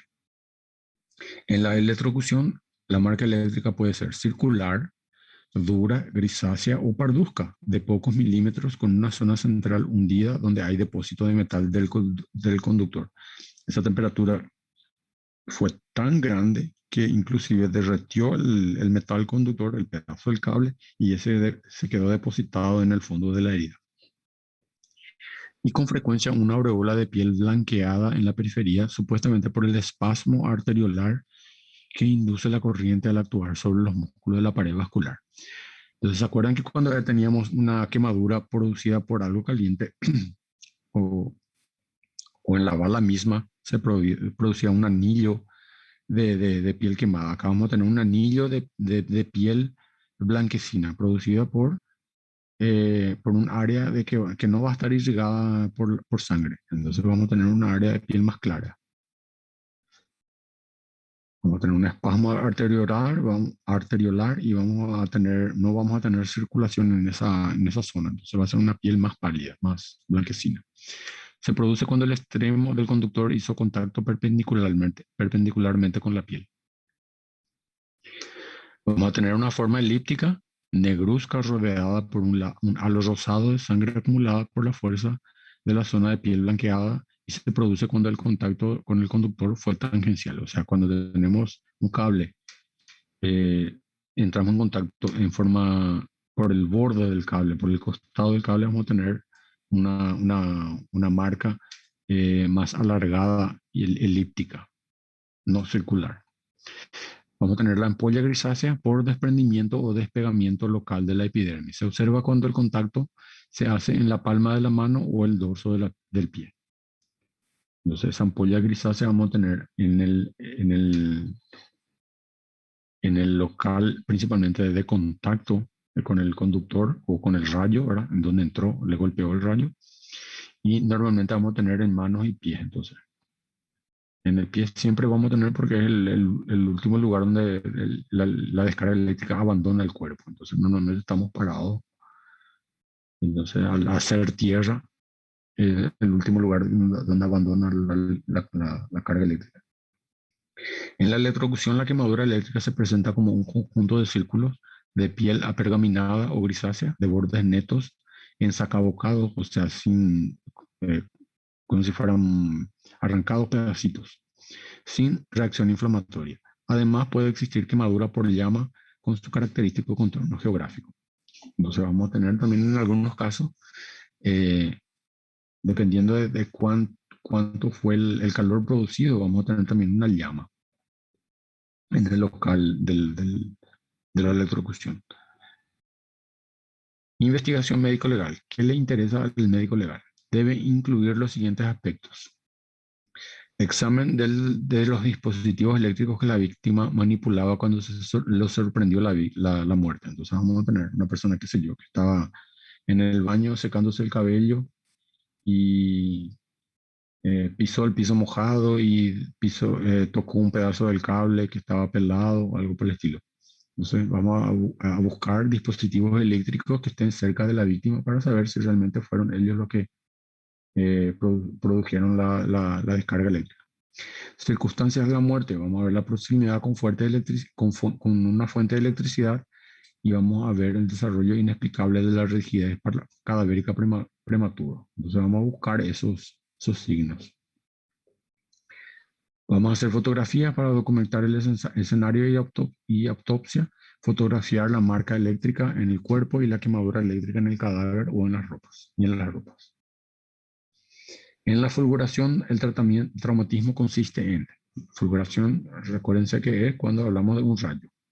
Entonces podemos tener desprendimiento de miembros, vamos a poder tener luxaciones, podemos tener fracturas, podemos tener desaparición de genitales externos, principalmente en el hombre, heridas contusas, anfractuosas, o sea, irregulares y desiguales con pelos quemados. Vamos a tener quemaduras indoloras punteadas en bandas, círculos o surcos que a veces adquieren un aspecto arborescente, que se llaman flores de Lichtenberg.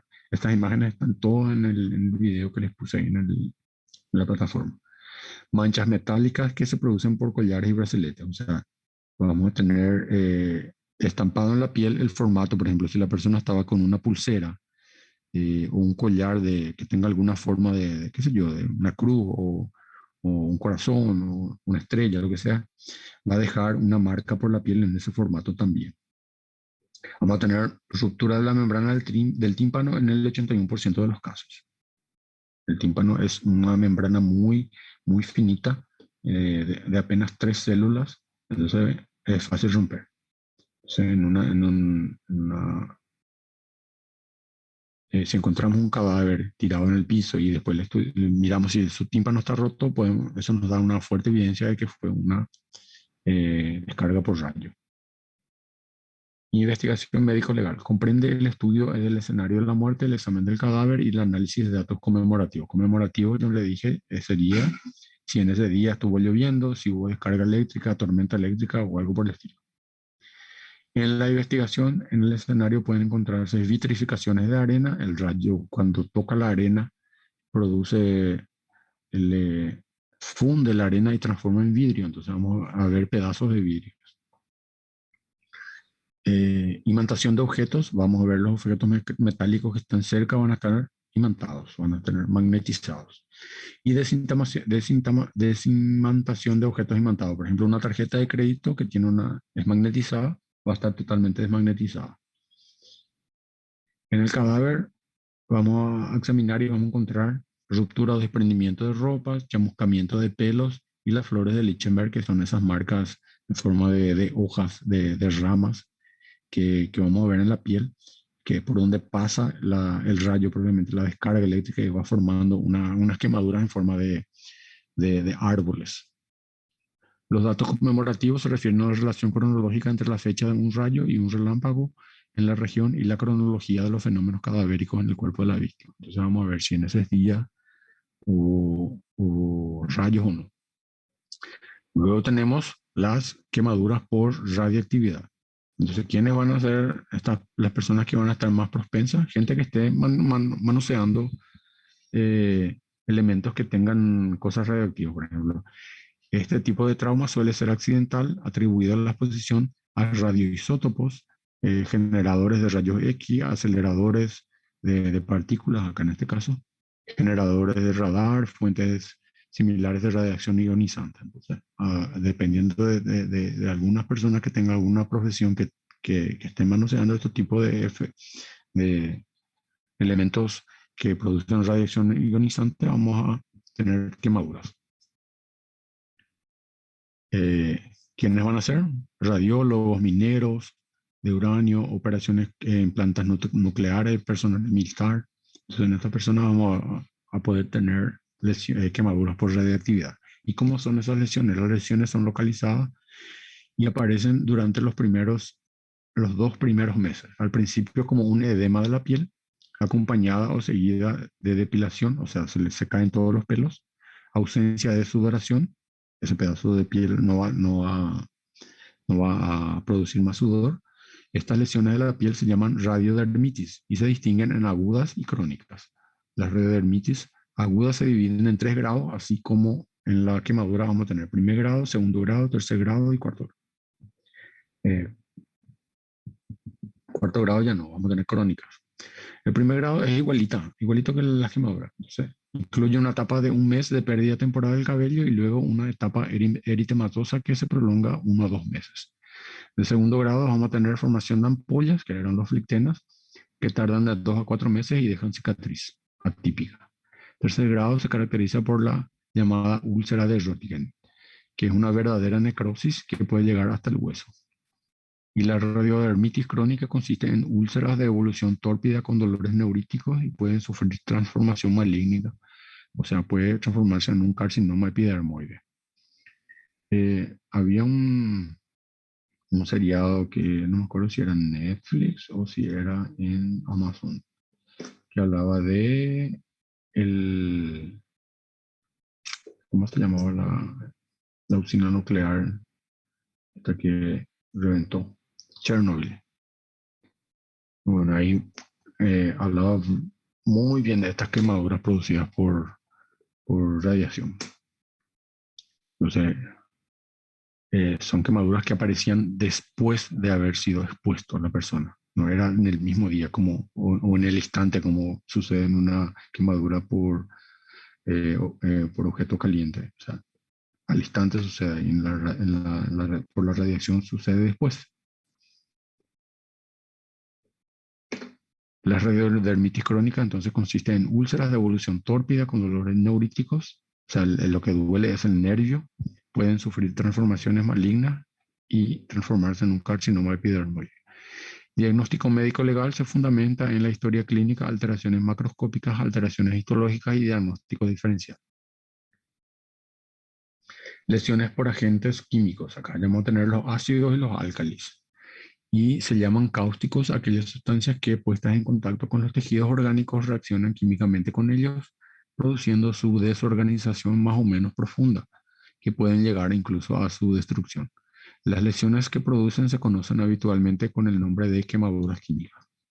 Acá el efecto destruidor no es producido por el calor, sino por esa desorganización a nivel celular que sucede y deja una lesión similar a una quemadura también. Por eso se llama quemadura química. Las sustancias cáusticas son consideradas desde la perspectiva médico-legal de las siguientes maneras. Se le puede clasificar como intoxicación cuando penetran por vía digestiva y producen quemaduras en las mucosas esofágica y gástrica. Y también hablamos de intoxicaciones para referirnos a los cuadros respiratorios producidos por los gases y vapores irritantes cáusticos. Entonces ahí estamos hablando de intoxicaciones. Y hablamos de lesión propiamente dicha cuando nos referimos a las quemaduras producidas por las sustancias químicas al ponerse en contacto con los ojos y zonas descubiertas de la superficie corporal, así como a los daños derivados de las intoxicaciones por estas sustancias. Y podemos clasificarle también de manera excepcional como si fuera un delito contra la seguridad colectiva, cuando se causa un estrago poniendo en peligro la vida, la integridad física o la salud de las personas o el medio ambiente mediante diversas sustancias, entre las que se incluyen las corrosivas, lo cual se tipifica dentro de los delitos de riesgo catastrófico. Acá estamos hablando, por ejemplo, de un arma química o de un arma de guerra, así como era el agente mostaza, creo que se llama, que se usaba en la guerra. Las quemaduras por cáusticos presentan unas características generales muy singulares que permiten su identificación. O sea, vamos a distinguirlo fácilmente de las quemaduras propiamente dichas, las tradicionales, por calor. Las lesiones son uniformes y no presentan diferencias de intensidad en toda su superficie. O sea, si tenemos una quemadura de diámetro, digamos así, de 5 centímetros de diámetro, toda esa área va a estar uniformemente quemada, a diferencia de una quemadura producida por un objeto incandescente, por ejemplo, que va a ser el daño va a ser mayor en el local exacto que toca la piel. Entonces, ahí va a ser el punto de mayor temperatura. Entonces, esa va a ser la zona más afectada. Y los bordes, a medida que va alejándose, menos quemadura. Y acá la quemadura por química es al contrario. Toda el área que fue afectada la piel va a estar quemada de igual manera.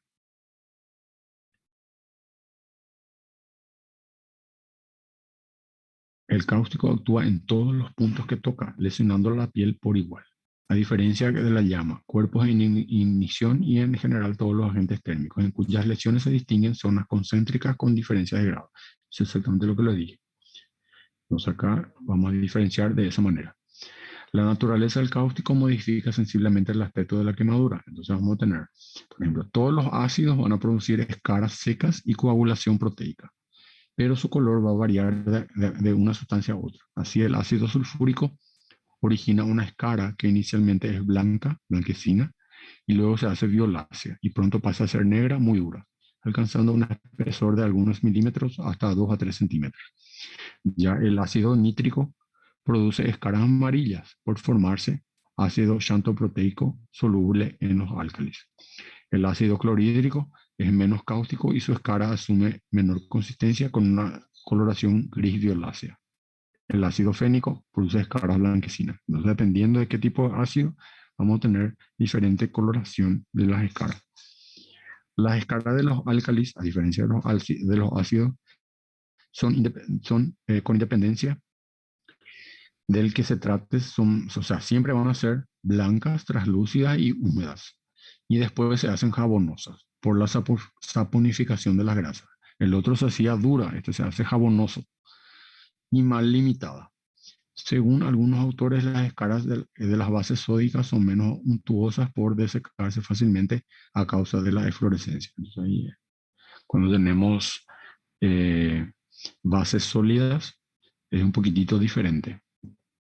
Las sales corrosivas actúan químicamente coagulando las albúminas y producen generalmente escaras blancas y secas.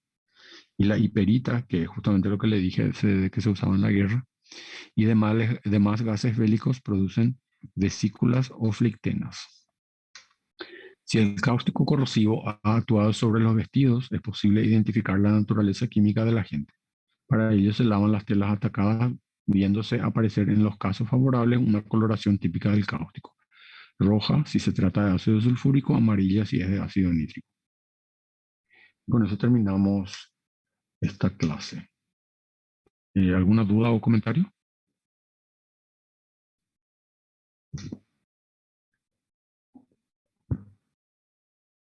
Le dejé ya el cuestionario, ya está habilitado la asistencia en el sistema también, entonces marquen ahí. Si alguien me dice si está funcionando en serio o hacemos como normalmente, ¿alguien puede ver eso? Si en la plataforma está habilitada.